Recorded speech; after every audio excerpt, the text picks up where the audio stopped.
नमस्कार. सध्या पावसाळी दिवस आहेत. आदिवासी भागामध्ये पाऊस मोठ्या प्रमाणात पडतोय. घरं पडतात, जनावरं मृत्युमुखी पडतात, शेळ्या मृत्यू पडत आहेत. आता इथून पुढे असे प्रसंग ओढवणार आहेत, घरं सुद्धा पडणार आहेत. तुमच्या प्रकल्पाच्या माध्यमातून आदिवासी जनतेला काय आव्हान आणि काय योजना आहेत पावसाळ्यासाठी? ओके.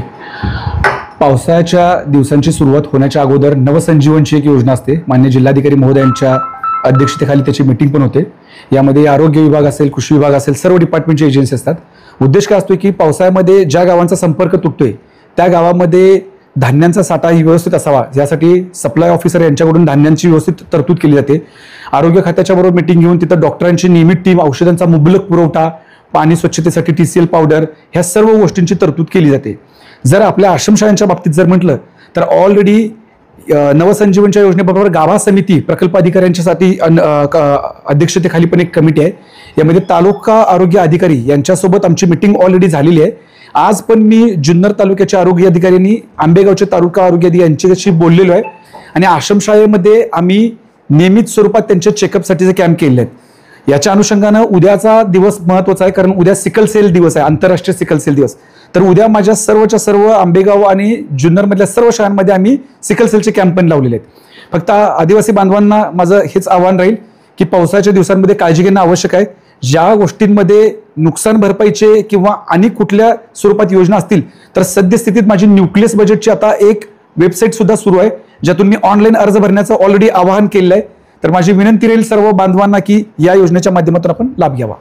कधी कधी आदिवासी जनतेला एखाद्या विभागाचा लाभ घेण्यासाठी प्रॉपर माहिती मिळत नाही किंवा तुमच्यापर्यंत तो येऊ शकत नाही. तुमच्यापर्यंत यायला त्या माणसाला भीती वाटते. आदिवासी सर्वसामान्य माणसाला या संदर्भामध्ये तुम्ही काय आवाहन कराल? तुमचं दालन 24 तास खुलं असेल का त्यांना भेटण्यासाठी ऑफिस वेळेमध्ये? प्रकल्प कार्यालय घोडेगाव यांचं कार्यक्षेत्र हे 4 जिल्ह्यांचं आहे: कोल्हापूर, सांगली, सातारा आणि पुणे. आणि पुण्यामध्ये आपलं जवळजवळ 70 किलोमीटर हेडक्वार्टरपासून आपलं इथं ऑफिस आहे आपल्या आदिवासी भागांमध्ये. सो सातारा, कोल्हापूर, त्याचप्रमाणे मावळ ह्या लांबून आपल्या इथं लोक येणं शक्य नसते. म्हणून माझ्या ज्या आश्रमशाळा आहेत, जी वसतिगृह आहेत, तिथं माझं सब ऑफिस म्हणून मी माझ्या सैन्य दर्जा दिलेला आहे आणि आमचे गृहपाल आणि मुख्याध्यापक यांना ते पॉवर डेलिगेट्स केले आहेत. लाभार्थ्यांना माहिती देणे, अर्ज देणे, त्यांची माहिती प्राप्त करून घेणे, आमच्यापर्यंत पोहोचवणे, हे मेसेंजरचं काम ते करतात.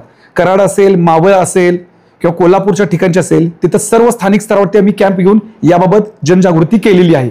आणि राहिली गोष्ट दालन उघडं असण्याची, तर आम्ही सदैव आमच्या बांधवांसाठी सदैव उपस्थित आहोत.